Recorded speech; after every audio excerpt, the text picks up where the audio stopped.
As you have probably already seen, a few days ago, nearly 50,000 people crossed from Morocco into the Spanish enclave of Ceuta in just 24 hours.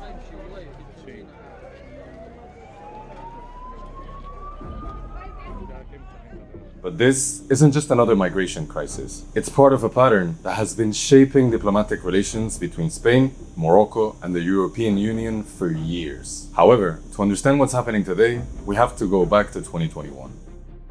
In May that year, around 10,000 people entered Ceuta after Moroccan border controls were relaxed during a diplomatic dispute with Spain. For Morocco, Western Sahara is a red line.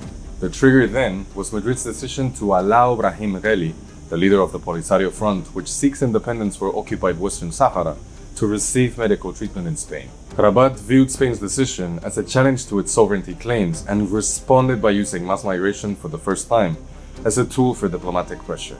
This time, however, proved the strategy is not an isolated event, but a point of leverage in Rabat's relationship with both Spain and the EU. But according to many migration experts, this crisis exposes the consequences of a much bigger reality. Over the past decade, the European Union has increasingly outsourced border control to neighboring countries, relying on governments, such as Morocco, to prevent migrants from reaching Europe in exchange for financial and political support. Critics argue that this strategy gives authoritarian governments significant leverage over Europe.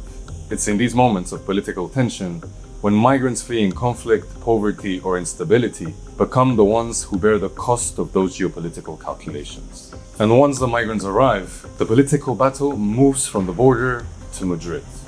Morocco knows that every migration crisis quickly becomes a domestic political crisis inside Spain.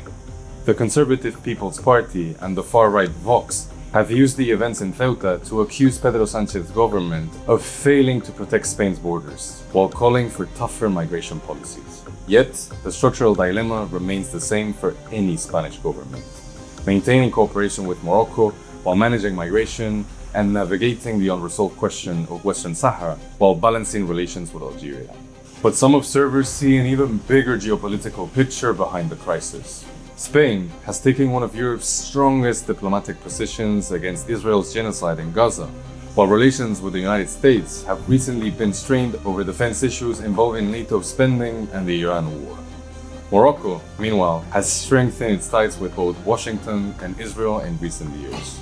There is no public evidence directly linking these developments to the events in Ceuta, but the regional tensions surrounding them have fueled political narratives that the crisis serves Israeli and US interests. Tel Aviv, in particular, has exploited the events to score political points against Spain, while the far right across Europe and the United States are framing the events as a broader cultural war between the West and the Muslim world.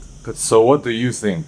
Does this crisis show that Europe's border externalization strategy is ultimately unsustainable? And are the US and Israel behind this to some extent? Comment down below.